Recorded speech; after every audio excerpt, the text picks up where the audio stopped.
అందరికీ ప్రభువైన యేసుక్రీస్తు నామం పేరిట వందనాలు తెలియజేస్తా ఉన్నాను.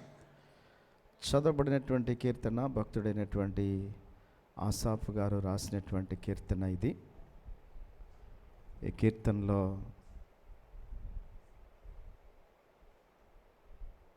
మన భక్తి దేవునికి అంగీకారయోగ్యముగా మార్చబడాలని, మనం అర్పించే అర్పణలు కూడా దేవునికి యోగ్యమైనవిగా ఉండాలని ఈ కీర్తన ద్వారా కీర్తనకారుడు జ్ఞాపకం చేస్తూ ఉన్నారు. ప్రియ దేవుని బిడ్డలారా, దేవునికి మనము ఏదో ఒకటి అర్పిస్తూ ఉంటాం, అర్పిస్తానని మాట ఇస్తూ ఉంటాం, దేవునికి ప్రమాణం చేస్తూ ఉంటాం. కానీ ఆ మొక్కుబడులు, వాటినే మొక్కుబడులు అంటారు. మరి ఈనాడు చాలామంది మొక్కుబడులు దేవునికి చెల్లించక చేసిన ప్రమాణాలు మర్చిపోయి దేవుని యొక్క శాపానికి గురవుతున్నటువంటి వ్యక్తులను మనం చూస్తూ ఉన్నాం. అయినా సరే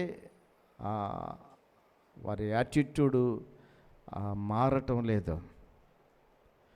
సరే, అదంతా తర్వాత నేను చెప్తా. మొదటి వచనంలో కీర్తనకారుడు చెప్తున్న మాట, దేవాది దేవుడైన యెహోవా ఆజ్ఞ ఇచ్చుచున్నాడు, తూర్పు దిక్కు మొదలుకొని పడమట దిక్కు వరకు భూనివాసులు రమ్మని ఆయన పిలుచుచున్నాడు. దేవుని నామమునకు స్తోత్రము కలుగునుగాక. ఎందుకు తూర్పు దిక్కు మొదలుకొని పడమట దిక్కు వరకు? కారణం ఏంటంటే సూర్యుడు తూర్పున ఉదయిస్తాడు, పడమరన అస్తమిస్తాడు.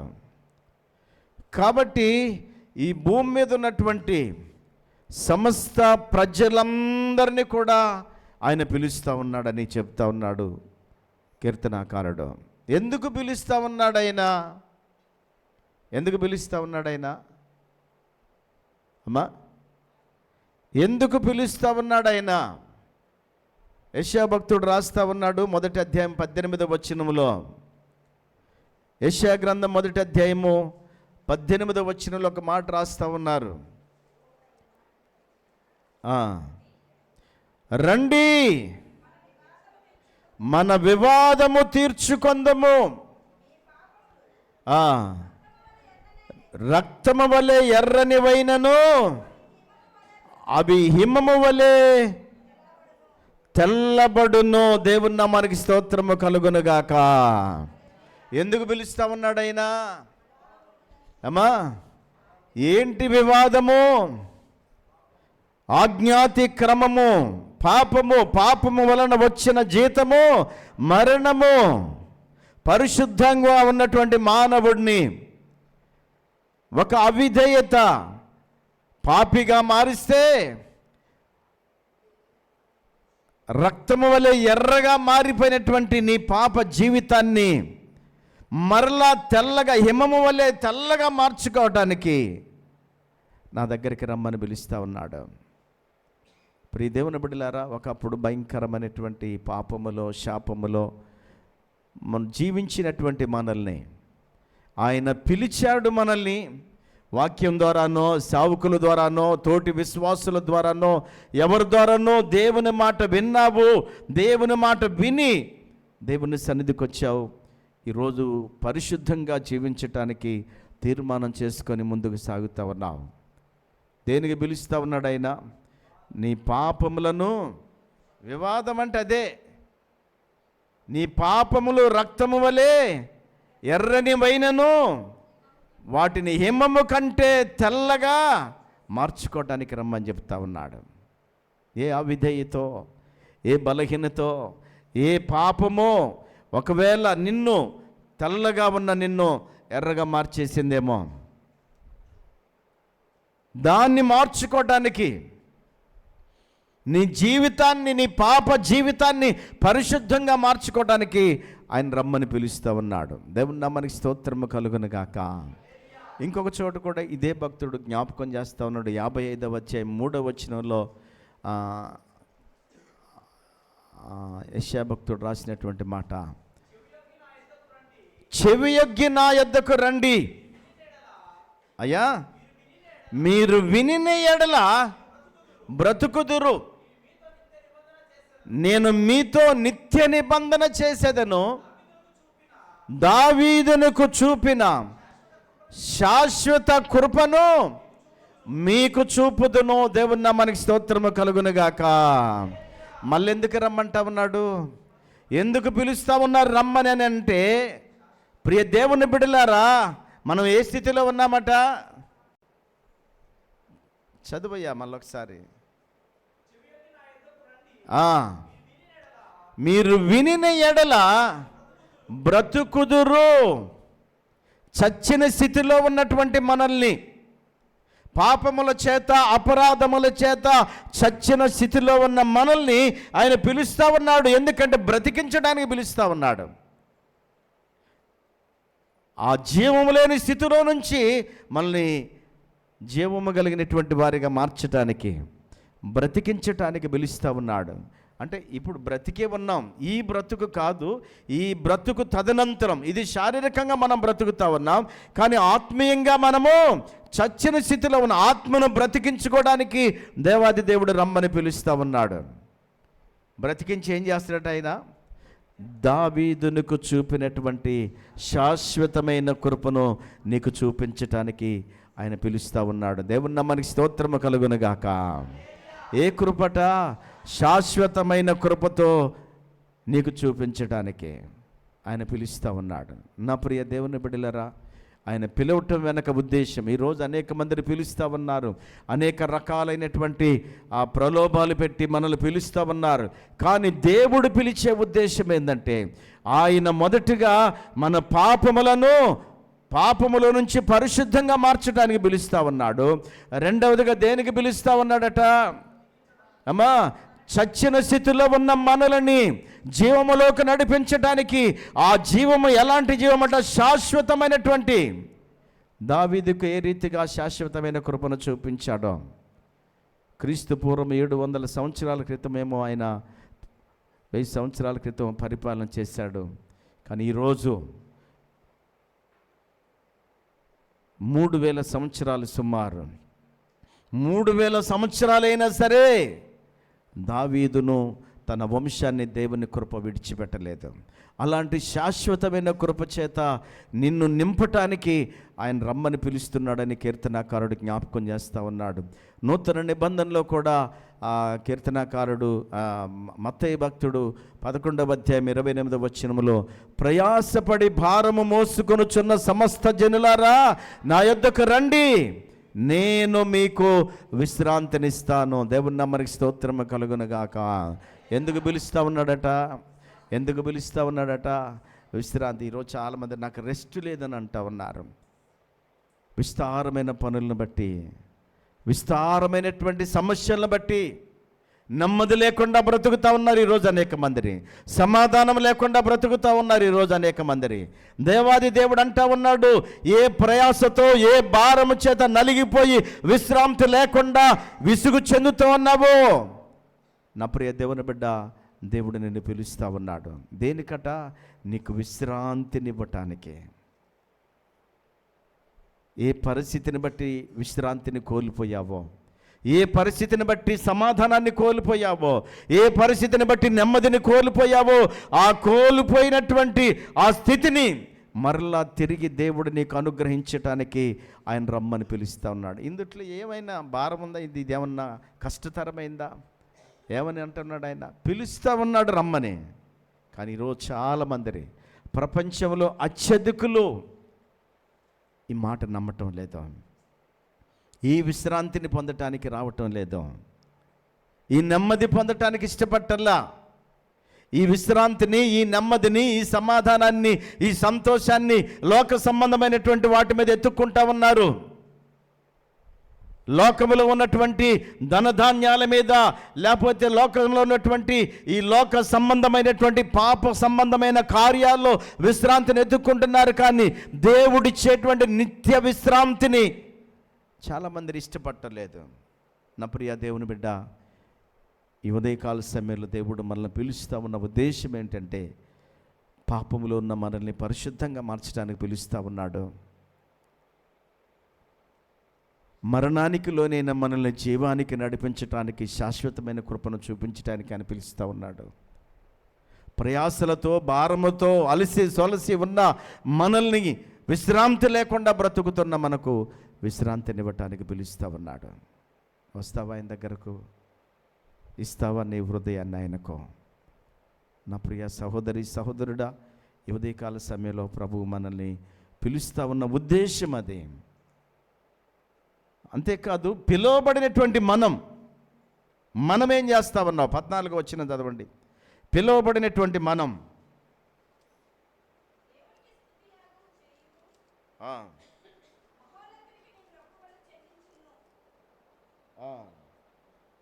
దేవునికి స్తుతియాగము చేయము, మహోన్నతునికి నీ మొక్కుబడులు చెల్లించుము. దేవుని నామానికి స్తోత్రము కలుగునుగాక. ఏం చేయాలట మనం?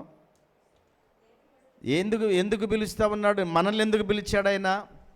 మనం ఆల్రెడీ మొదటి పిలుపులో నుంచి వచ్చేసాం. మనం ఏ ప్రయాసో, భారమో, అనారోగ్యమో, బలహీనతో, పాపమో, శాపమో దాంట్లోంచి మనం వచ్చాం మందిరానికి.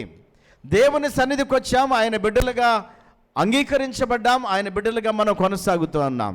మరి ఇప్పుడు నిన్నెందుకు పిలుస్తూ ఉన్నాడు ఆయన? ఏం చేయమంటున్నాడు మనల్ని? దేవునికి స్తుతియాగము చేయాలి. దేవుణ్ణి స్తుతించడానికి దేవుడు నేను పిలుస్తూ ఉన్నాడు. ఎందుకు వచ్చాం మనం ఇక్కడికి? మూగి ముత్తిమ్మ లెక్క నోరు మూసుకొని వచ్చినట్టే వచ్చి కూర్చొని కాసేపు కూర్చొని వెళ్ళిపోవడం కాదు. దేవుణ్ణి స్తుతించాలా, దేవుణ్ణి ఆరాధించాలా, దేవుణ్ణి మహిమపరచాలా. పాటల ద్వారా, కీర్తనల ద్వారా మనం దేవుణ్ణి ఏం చేయాలా? స్తుతించాలా. సున్నం కొట్టిన రాని లెక్క నిలబడి కదలకుండా అలాగే ఉండటానికి కాదు. దేవుణ్ణి స్తుతించే వారంగా మనం ఉండాలా. స్తుతి ఏం చేసిద్దట? మన స్థితిని మార్చేసిద్దట. స్తుతి ఏం చేసిద్ది? మన స్థితిని మార్చిద్ది. నీ స్థితి ఏంటో ఎవరి స్థితి వారికి తెలుసు. ఏ స్థితిలో నువ్వు వచ్చావో, అనారోగ్యం అనే స్థితిలో నుంచి వచ్చావా? ఆర్థిక ఇబ్బందులనే స్థితిలో నుంచి వచ్చావా? కుటుంబ సమస్యలనే స్థితిలో నుంచి వచ్చావా? లేకపోతే ఆత్మీయంగా పడిపోయిన స్థితిలో ఉండి దేవుని సన్నిధికి వచ్చావా? నీ స్థితి ఏదైనా సరే, నువ్వు దేవుణ్ణి స్తుతించగలిగితే మందిరములో నీ స్థితినంతటిని కూడా ఆయన మార్చగలిగిన దేవుడు. దేవుని నామానికి స్తోత్రము కలుగునుగాక. నీ స్థుతి ద్వారా నీ స్థితి మార్చబడితే, కాబట్టి అలాంటి శ్రేష్టమైనటువంటి దేవుణ్ణి స్తుతించేటువంటి ఈ అనుభవాన్ని నువ్వు కలిగి ఉండాలని కీర్తనాకారుడు జ్ఞాపకం చేస్తూ ఉన్నాడు. నా ప్రియ దేవుని బిడ్డలారా, అంతేకాదు కింద మాట, మహోన్నతునికి నీ మొక్కుబడులు చెల్లించుము. ఎవరికి చెల్లించాలట? మన దేవుడు ఎవరైనా మహోన్నతుడు, మహా ఉన్నతమైనటువంటి దేవుడైనా కాబట్టి ఆయనకు ఏం చెల్లించాలట? నీ మొక్కుబడులు చెల్లించాలా. అది నీ హృదయమా, లేకపోతే నీ అర్పణలా, లేకపోతే నీ మనసా, ఏది ఆయనకు అర్పించాలనుకుంటున్నావో నీ మొక్కుబడులు చెల్లించవలసింది ఎవరికి? మహోన్నతునైనటువంటి దేవునికి. అదే బైబిల్ గ్రంథంలో అనేక సందర్భాల్లో రాయబడి ఉంది. ఆ సంఖ్యాకాండ 30వ అధ్యాయము 20వ వచనంలో,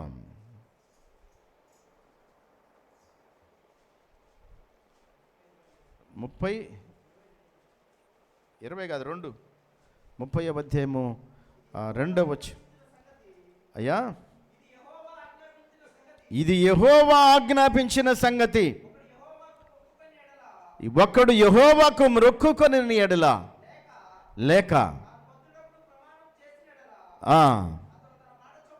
అతడు తన మాట చొప్పున తప్పక తన నోటు నుండి వచ్చినదంతయు నెరవేర్చవలెను. దేవుని నామానికి స్తోత్రము కలుగునుగాక. ఏంటదట ఇది? ఆజ్ఞ. ఏంటదండి ఇది? ఆజ్ఞ అంటే ఏంటి? రూల్. ఖచ్చితంగా చేయవలసిన దాన్ని ఆజ్ఞ అంటారు. ఏం చేయాలంటే దేవునికి మనం నీ నోట నుండి ఏదైతే వచ్చిందో, ఏమొస్తాయి మన నోటి నుంచి అమ్మా? ఆపద వచ్చినప్పుడు. ప్రియ దేవుని బిడ్డలారా, దేవుని మనం ఆపద వచ్చినప్పుడు, అపాయం వచ్చినప్పుడు, అనారోగ్యం వచ్చినప్పుడు దేవునికి ఏం చేస్తాం? ప్రార్థన చేస్తాం, మొక్కుబళ్ళు కూడా మొక్కుకుంటాం. ఆపద మొక్కులు మనకు మొదటి నుంచి అలవాటు కదా. పూర్వకాలం నుంచి మన పూర్వీకులందరూ కూడా ఆపద మొక్కులు మొక్కుతూ ఉంటారు. ఆపద మొక్కులు మొక్కుతారు, కానీ అవి ఆచరణ యోగ్యం కానటువంటి మొక్కులు మొక్కుతూ ఉంటారు. కానీ దేవుడు అంటున్న మాట, నీ ఆపద వచ్చినప్పుడు, అపాయం వచ్చినప్పుడు, అనారోగ్యం వచ్చినప్పుడు, నీకు సంతోషం వచ్చినప్పుడు, దేవుడు నీకు కలగజేసినప్పుడు, ఆ సంతోషంలో ఉండి దేవునికి నువ్వు మొక్కుబడి చేసుకుంటావు.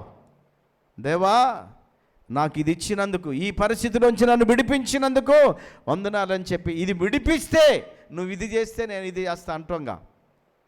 ఆయన చేస్తాడు, నువ్వు మాత్రం చెయ్యవు. ఏంటి? ఆయన చేస్తాడు, కానీ మనం మాత్రము చేయటానికి ఇష్టపడం.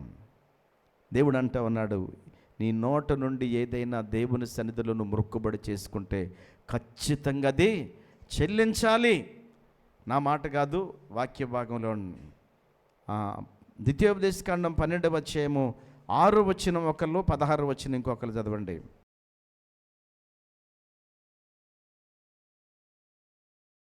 ప్రియ దేవుని బిడ్డలారా, ఏమేమి అడుగుతున్నాడు దేవుడు? నువ్వు మొక్కుబడి చేసుకున్నావు కదా, నీ మొక్కుబళ్ళుతో పాటు ఏం తీసుకురావాలట? దశమ భాగం దేవుడిది. ఏ భాగం? ఇంతకుముందు ఒక పాస్టర్ గారు, నాకు తెలిసిన పాస్టర్ గారు ఒక ఆయన, దేవుడికి ఏమి ఇస్తున్నామంటే దశమ భాగం ఇస్తున్నామంటే, అయిపోయిన తర్వాత దశమ భాగం ఎవరిది అన్నాడు? దేవునిది. మరి దేవుడికి ఇచ్చి నేను ఇచ్చిన అంటవేంది? ఇప్పుడు దశమ భాగం ఎవరిది? దేవుడిది కదా. నువ్వు దశమ భాగం ఇచ్చినవంటే ఏమి ఇచ్చినట్టు? దేవుడిది దేవుడికి ఇచ్చిను, కానీ నువ్వేమి ఇస్తున్నావు? ఇంకా దేవుడిది దేవుడికిచ్చి నేను దశమ భాగం ఇస్తున్నా అని చెప్తా ఉన్నాను. నేను అందుకనే నా ప్రతి దాంట్లో కూడా 2 భాగాలు తీస్తా. ఎందుకంటే దశమ భాగం అనేది దేవుడిది. నువ్వు అనకపోయినా అది ఆయనది కాబట్టి, ఆయన నువ్వు ఇవ్వకపోయినా ఏదో రకంగా రాబట్టుకుంటాడు ఆయన. కానీ ఆయనకు మనం ఇచ్చేదేంటి? ఇంకా దేవుడి కానుక మనం దశమ భాగం అని కానుక ఇస్తున్నాం. ఈ కానుక దశమ భాగం దేవుడిది కాబట్టి ఆయనకి ఇచ్చిను, సరిపోయింది. కానీ ఆయనకి ఏమి ఇస్తున్నావు? మళ్ళీ నువ్వు కానుక వేయాలిగా. ఏమి ఇస్తున్నావు? ఏమి అసలు దశమ భాగం ఇయటమే కష్టం మనకి. దేవుడిది దేవుడికిచ్చి నేను ఇచ్చిన డబ్బా కొట్టుకుంటే అది కరెక్ట్ కాదు. దేవుడిది దేవుడికి ఇయటమే కాదు, మనము దేవుడికి మరలా రెట్టింపు కానుక ఇవ్వాలా. అప్పుడే మనం ఇచ్చినట్టు. దశమ భాగం ఇచ్చిన వాళ్ళు నేను ఇచ్చినని చెప్పుకోమాకండి. ఎందుకంటే అది మనం ఇచ్చినట్టు కాదు, అది ఆయనది కాబట్టి ఆయన తీసేసి ఆయనకి ఇస్తున్నాం. అంతేకాదు, నీ గోవులలో కానీ గొర్రెల మేకల మందల్లో కానీ తొలుచూలు ఎవరిది? ఎవరన్నా ఇచ్చారా ఈ సంఘంలో? ఎవరన్నా ఒక్కళ్ళు?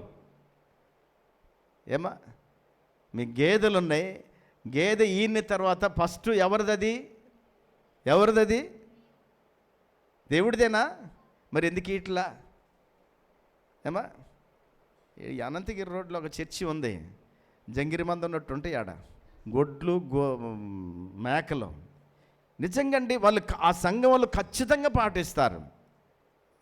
ఆ భాస్కరయ్య గారి సంఘంలో ఆడ చూస్తే అటు వెనకాల కొంచెం దొడ్డి లెక్క ఉంది. ఏందని చూస్తే అక్కడ అన్ని గొడ్లు కట్టేసి ఉన్నాయి, మేకలు కట్టి. ఏంటంటే దశం అంటే తొలుచూలు తీసుకొచ్చాడా దేవుడికి ఇస్తారు. మరి మనకి ఆ నియమాలు లేవు. నీ ధాన్యములో ప్రథమ ఫలం మొదట వచ్చినటువంటి ఆ బస్తా, ఆ ధాన్యం ఎవరిది? దేవుడు. ప్రథమ ఫలమే కాదు, దశమ భాగం.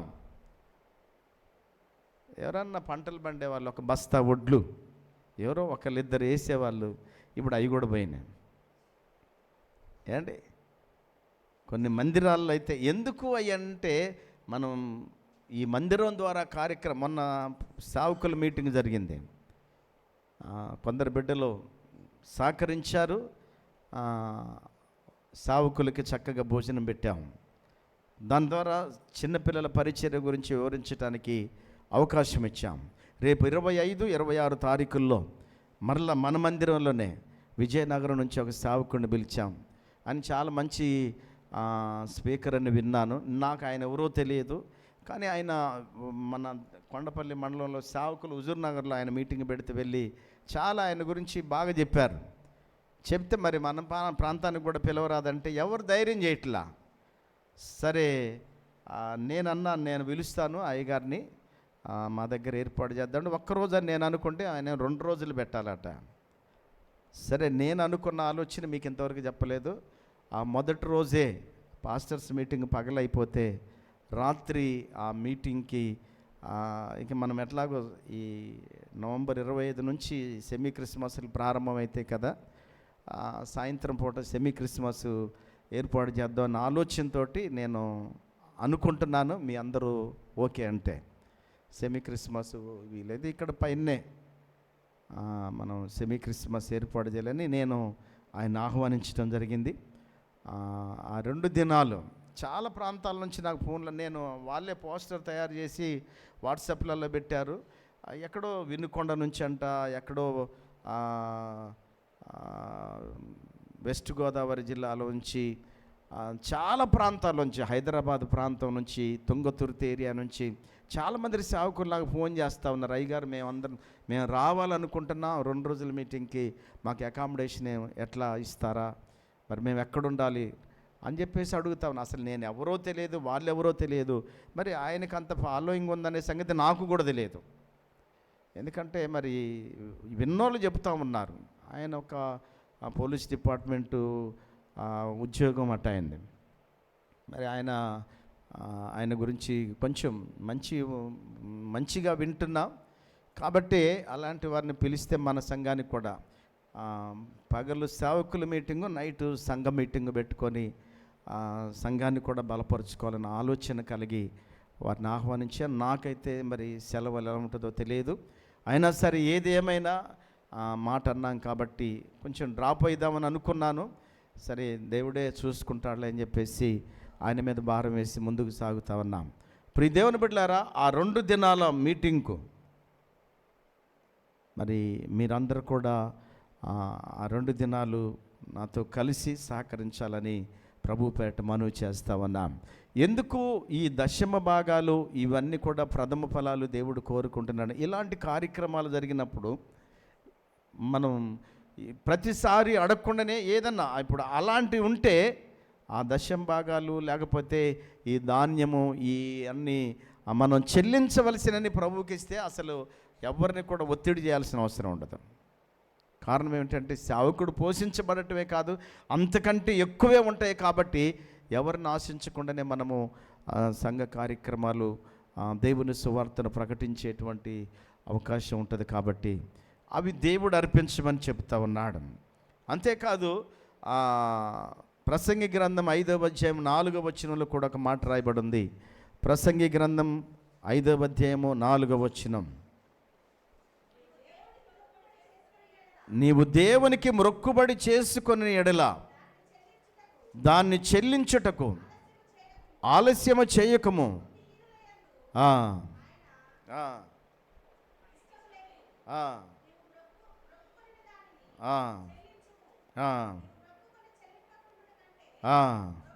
మొక్కుబడి చేసుకోకుండా ఉంటే మంచిది.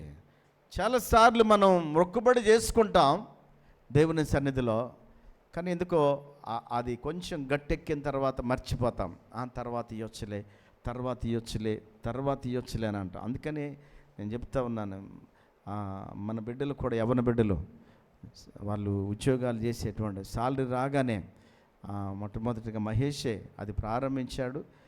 కానీ అలాగే చాలామంది బిడ్డలు సాలరీ రాగానే ముందు దశం భాగం అంత తీసి దేవునికి ఇచ్చిన తర్వాతనే వాడుకునేటువంటి వారు. అది మంచి పద్ధతి. నేను కూడా అదే చేస్తూ ఉంటా.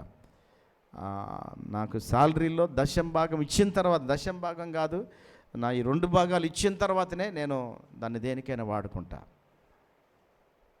అది మంచిది.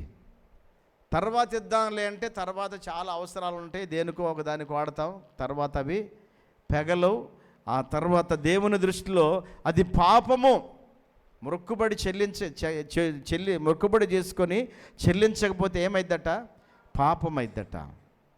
పాపం వలన వచ్చే జీతం మరణం. పాపం అంటే ఏదో ఆ పాపం చేయటమే కాదు, ఘోరమైన నేరాలు చేసి పాపం కట్టుకోవటమే కాదు, మొక్కుబడి చేసుకున్న దాన్ని చెల్లించకపోతే, నీ నోటి నుండి ఏదైతే వచ్చిందో దాన్ని చెల్లించకపోతే కూడా ఏమైద్దట? పాపం. మరి ఎంతమంది పాపులు ఉన్నారో ఒకసారి ఆలోచించుకోండి అమ్మా. ఇక్కడున్న వాళ్ళు ఎంతమంది పాపులు ఉన్నారా అమ్మా? జాగ్రత్త. అంతేకాదు ప్రియ దేవుని బిడ్డలారా, కీర్తనల గ్రంథంలో నుంచి కూడా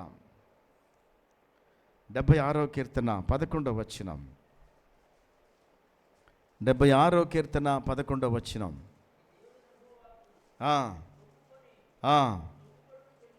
మొక్కుబడులను చెల్లించుడి. అమ్మా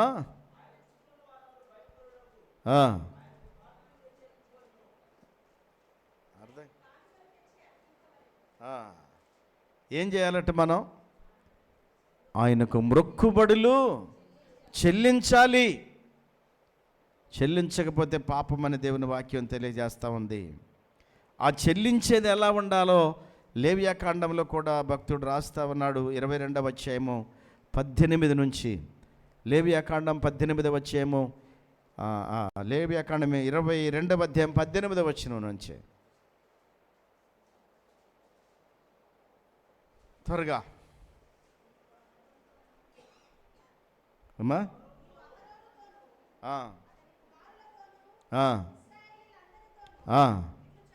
ఇట్లు చెప్పుము.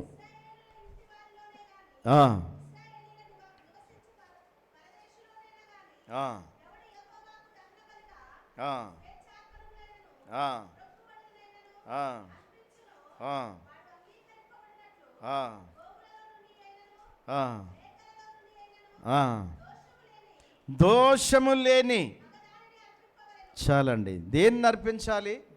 దోషము లేనిది. మనమేమో సాంబ మసూర బియ్యం తినుకుంటా మందిరానికి ఏం కంట్రోల్ బియ్యం తేటం కాదు, చూస్తున్నామయ్యి. అంతేకాదు చల్లని నోట్లు. నేను చాలామంది పిల్లగాళ్ళు చూపిస్తూ ఉంటా.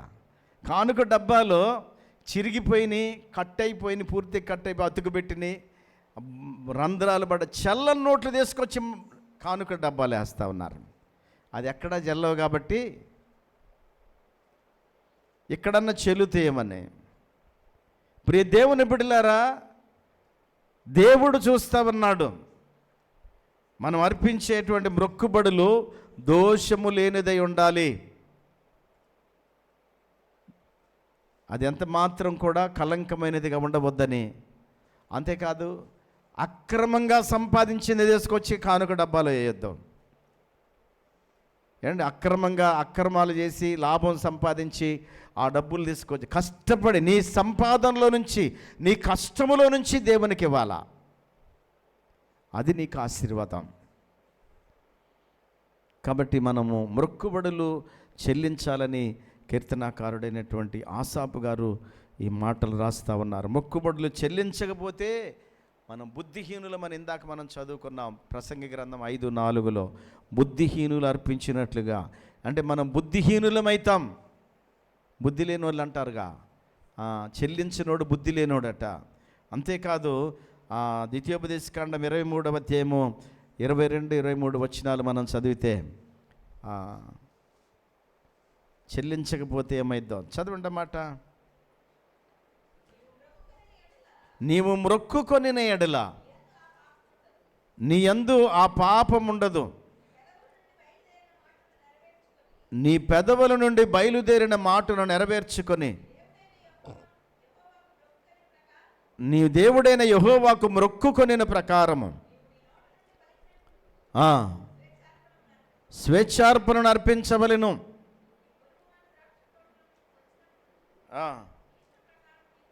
23వ వచనం. ఆ, ఆ, ఆ, ఆ,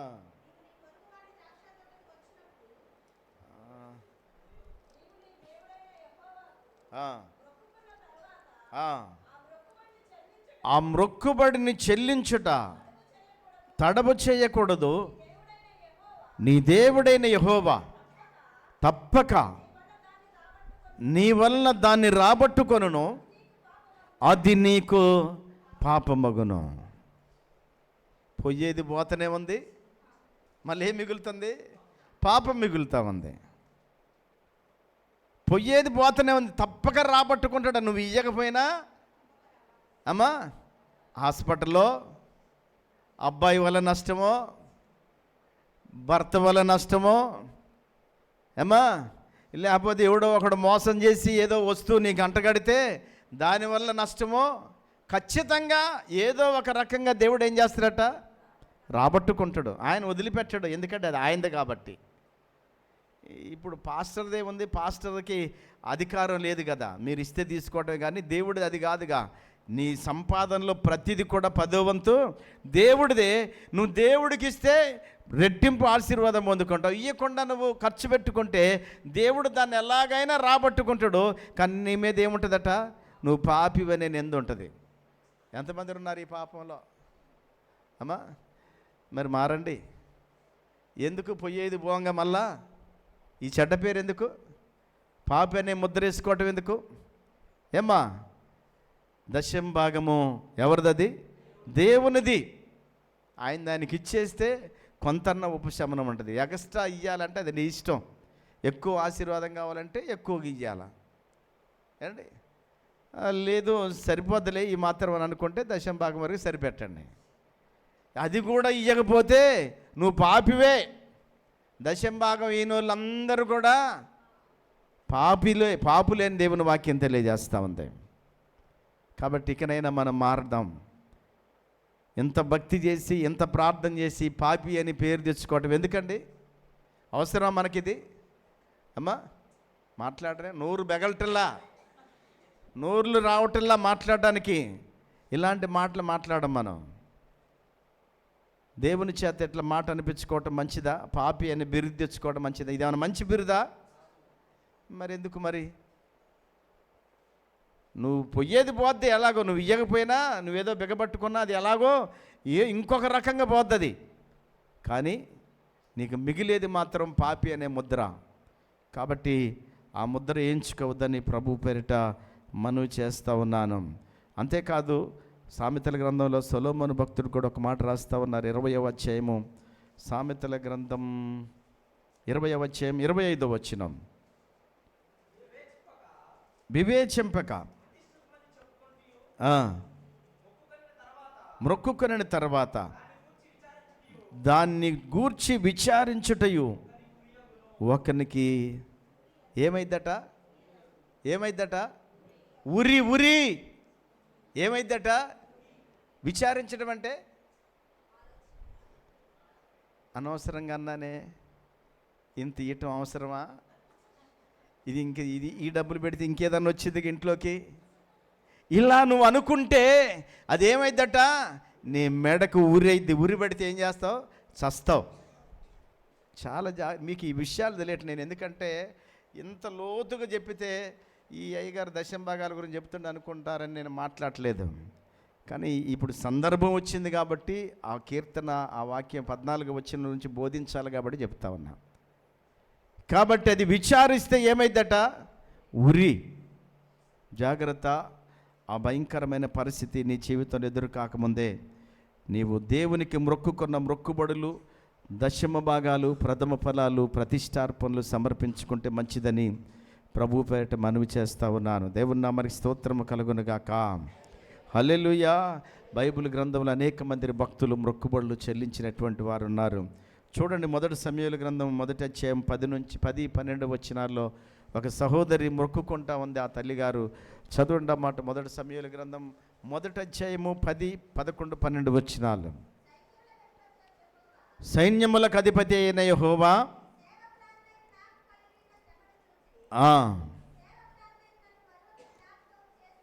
నీ సేవకురాలైన నన్ను మరొక జ్ఞాపకం చేసుకుని మగ బిడ్డను దయచేసిన ఎడల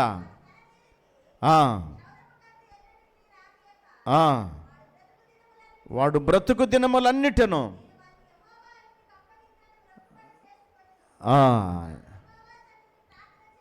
చాలు చాలు చాలు. ఏం చేసింది ఆమె? ఏమని? ఒక మగ బిడ్డనిస్తే ఆ బిడ్డను పరిశుద్ధంగా పెంచి నాజీరు వ్యక్తిగా పెంచి మరలా దేవునికే ఇస్తానని మొక్కుకొన్నది. ఈ మాత్రం దానికి అవసరమా? మనమైతే ఇస్తామా? ఏమ్మా, ఇప్పుడు అయ్యా నీకు ఒక 1000 రూపాయలు అవసరం ఉంది, ఈ 1000 రూపాయలు ఎలాగైనా నాకు ఎవరి ద్వారా ఇప్పించని చెప్పి ఇప్పిస్తే మళ్ళీ 1000 నీకే ఇస్తా అని చెప్పేసి ప్రార్థన చేస్తావా? నువ్వు అసలు చేస్తావా? మనం దాంట్లో 100 రూపాయలు ఇవ్వటానికే మనకు మనసు అప్పదు. కానీ ఇచ్చిందట ఆమె, కొడుకుని ఇవ్వమన్నదట, కొడుకునిచ్చిండు. ఆ కొడుకుని తాను మొక్కుకొనినట్టుగా దేవుడికి ఇస్తే 5 బిడ్డల్ని ఇచ్చిండట. దేవుని నామమునకు స్తోత్రము కలుగును గాక. ఒక్కడిని అడిగింది, ఆ ఒక్కడిని దేవుడికి ఇచ్చింది. ఇప్పుడు ఎంతమంది? ఇంకా 5 ఇచ్చిండాడు దేవుడు. ప్రియ దేవుని బిడ్డలారా, మొక్కుబడి చేసుకొని దేవుడికి ఇస్తే అంత ఆశీర్వాదం. తన బిడ్డనివ్వటానికే వెనకాడలేదు హన్నమ్మ. ఇంకొక ఆయన చూస్తే న్యాయాధిపతుల గ్రంథం 11వ అధ్యాయం 30వ వచనం నుండి మనం చదివితే, యెఫ్తా అనేటువంటి ఆ రాజు ఉన్నాడు. ఆయన యుద్ధానికి వెళ్ళాడు. యుద్ధానికి వెళ్ళేటప్పుడు మొక్కుబడి చేసుకున్నాడట. ఆ యుద్ధంలో ఆయన మొక్కుబడి చేసుకుందంటే, అయ్యా వీళ్ళ మీద నాకు జయాన్ని ఇస్తే, వీళ్ళని జయించే శక్తిని నాకు ఇస్తే, నేను తిరిగి ఇంటికి వెళ్ళేటప్పుడు, నా రాజ్యంలోనికి వెళ్ళేటప్పుడు, నేను ఇంటికి వెళ్తా ఉంటే నా ఇంట్లోంచి ఏది మొదటగా బయటకు వస్తుందో దాన్ని నీకు ఇచ్చేస్తానడట. దేవుడు మంచి విజయాన్ని ఇచ్చిండట, శత్రువుల మీద గొప్ప విజయాన్ని ఇచ్చిండట. సంతోషంగా ఇంటికి వస్తూ ఉన్నాడు. ఊరేగింపుగా ఇంటికి వస్తూ ఉన్నట. ఇంటికి వచ్చి ఇంట్లోకి అడుగుపెట్టిండట. ఇంట్లోకి అడుగుపెట్టి వస్తూ ఉంటే ఇంట్లోంచి ఆయన బిడ్డ కంజర కొట్టుకుంటూ తండ్రికి స్వాగతం పలుకుంటూ, ఒకతే బిడ్డ ఆయనకి, మగపిల్లలు లేరు, ఆడపిల్లలు, ఒక్క ఆడబిడ్డే. ఆ బిడ్డ కంజర కొట్టుకుంటూ తండ్రికి స్వాగతం చెప్పుకుంటూ ఇంట్లోంచి బయటకు వచ్చిందట. ఇప్పుడు ఈయన సంతోషం కాస్త ఏమైపోయింది? దుఃఖం అయిపోయింది. అరే, దేవుడికి బలి అర్పిస్తానన్న కదా, ఏదొస్తే అది ఇస్తా అంటే మనుషులు అనుకోలే. ఆయన ఏదో ఒకటి ఇద్దాము, ఏదన్నా పశువులో, ఎద్దులో, గొర్రెలో ఏదో అనుకొని ఆయన మొక్కుబడి చేసుకుంటే చివరికి ఏమొచ్చిందట? ఆయన ఏకైక కుమార్తె ఇంట్లోంచి ఆయనకి ఎదురొచ్చిందట. ఇప్పుడు ఏం చేయాలా? ఏడుస్తూ ఉన్నాడు. అయ్యో నా కుమారి, ఎంత పని చేసావమ్మా అని ఏడుస్తూ ఉంటే, ఏంది నాన్న అన్నదంట. ఈ తండ్రే ఇట్లాంటి వాడైతే ఆ బిడ్డ ఇంకెంత గొప్పదో చదివితే అక్కడ ఆమంటారు, ఏంది నానంటే, అమ్మా నేను దేవునికి ఇలాగ మొక్కుబడి చేసుకున్నా, నా ఆపదలు ఇలా మొక్కుబడి చేసుకున్నా, ఆ యుద్ధంలో ఓడిపోయే పరిస్థితిని బట్టి నేను దేవుడికి మొక్కుబడి చేసుకున్నానమ్మా. నా ఇంట్లోంచి ఏది ముందు బయటకు నాకు ఎదురొస్తే దాన్ని ఇస్తానన్నా. నువ్వు తల్లి, నేనేం చెయ్యాలో అర్థం కావట్లేదని ఏడుస్తూ ఉంటే ఆ బిడ్డ అంటుంది, అయితే నాన్న నువ్వెంత మాత్రం దిగులు పడద్దు, నీ మొక్కుబడి చెల్లించుకో, కానీ నాకు ఒక 40 రోజుల టైం. నేను అక్కడికి వెళ్ళి నా కన్యత్వాన్ని నిరూపించుకోవడానికి దేవునికి నేను ప్రార్థన చేస్తాను. ఆ తర్వాత వచ్చి నేను నీ కొరకు బలిగా అర్పించబడతానని చెప్పేసి ఆ బిడ్డ అంటా ఉన్నదట. ప్రియ దేవుని బిడ్డలారా, తన బిడ్డను, కన్న బిడ్డను, ఏకైక కుమార్తెను మొక్కుబడి చెల్లించడానికి యెఫ్తా వెనకాడలేదు. మనం 100 రూపాయలకు, 10 రూపాయలకు, 1000 రూపాయలకు కక్కుర్తపడి దేవునికి ఇయటానికి వెనకాడుతున్నాం. కానీ పూర్వకాలం భక్తులు హన్నా కుమారుని ఇచ్చేసిందట, యెఫ్తా కుమార్తెనిచ్చిండట. పౌలు ఏం చేసిండ? అపోస్తుడైన పౌలు, ప్రియ దేవుని బిడ్డలారా, తన తల వెంట్రుకలను దేవునికి ఇయటమే కాదు, తన జీవితాన్నే దేవునికి అర్పించాడు అపోస్తుడైన పౌలు. అంతేకాదు ప్రియ దేవుని బిడ్డలారా, అన్యజనులు బైబిల్ గ్రంథంలో మనం చూస్తే యోనా గ్రంథంలో వారు కనపడతారు. మొదటి అధ్యాయం 16వ వచనం చదవండి. అన్యజనులు, యోనా గ్రంథం మొదటి అధ్యాయం 16వ వచనం. అమ్మా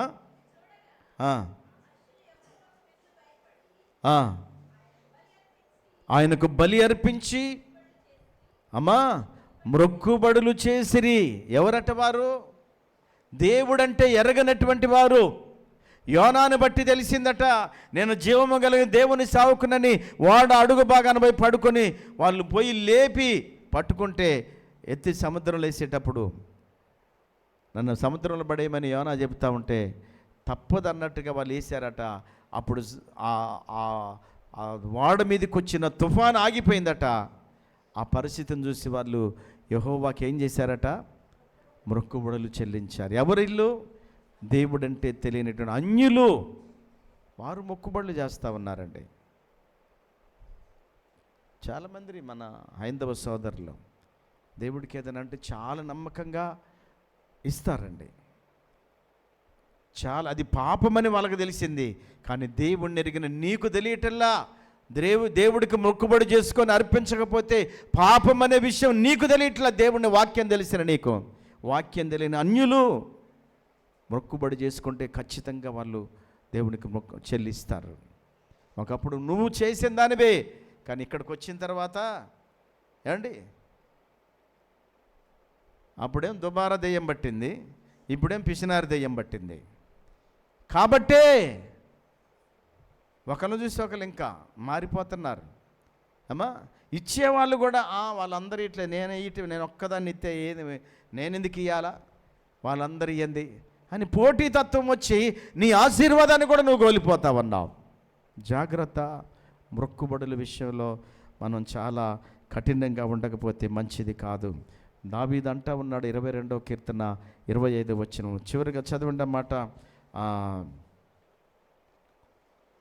22వ కీర్తన 25వ వచనం. అమ్మా మహాసమాజములో